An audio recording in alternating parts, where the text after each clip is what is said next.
Hello everyone, welcome to my another mini vlog. ইমান দেৰি হ'ল উঠোতে 8টাই বাজিলে ইমান ৰ'দ দিছে চাওকচোন আজি হ'ল বিশ্বকৰ্মা পূজা আৰু আপোনাৰ সকলোকে বিশ্বকৰ্মা পূজাৰ বহুত শুভেচ্ছা জনালো আমাৰ ডিপাৰ্টমেণ্টতো বিশ্বকৰ্মা পূজা পালন কৰিব মই পূজা বুলি ৰুমটো অলপ মুছি দিলো আৰু পূজাত যাবৰ বাবে ৰেডি হৈ ললো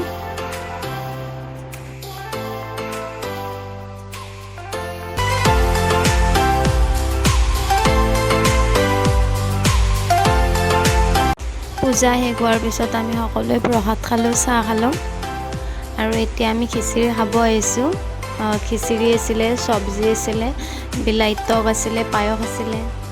পূজাৰ পৰা বাহিৰে মই বজাৰত আহিলোঁ বজাৰ মানে মোৰ এটা কেক ল'ব লগা আছিল তাকে নিবলৈ আহিলোঁ আজি পিজিত থকা খুৰা-খুৰীহঁতৰ ছোৱালী দুজনীৰ বাৰ্থডে আছে মই তাৰ বাবে কেক নিবলৈ আহিছোঁ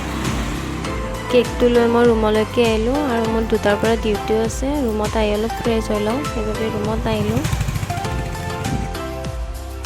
এই দুটা আমাৰ পিজিৰ ওচৰতে থকা ককায়েক আৰু ভনীয়েক হয় ইহঁত দুটাক দেখি মোৰ কিবা নিজৰে সৰুৰে কথা মনত পৰি গ'ল আমি সৰুতে দাদা আৰু মই এনেকুৱাই আছিলোঁ একেলগে লগ হৈ থকা আছিলোঁ দোকানত গ'লে একেলগে যাওঁ মানে এনেকুৱাই আছিলোঁ আৰু ইহঁত দুটাক দেখি কিবা মনত পৰি গ'ল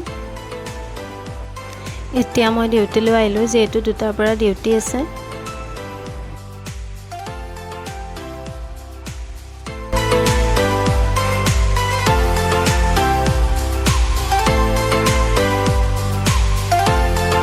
ডিউটিৰ পৰা আহি ফ্ৰেছ হৈ আমি গোটেইকেইজনী বাৰ্থডেলৈ আহিলোঁ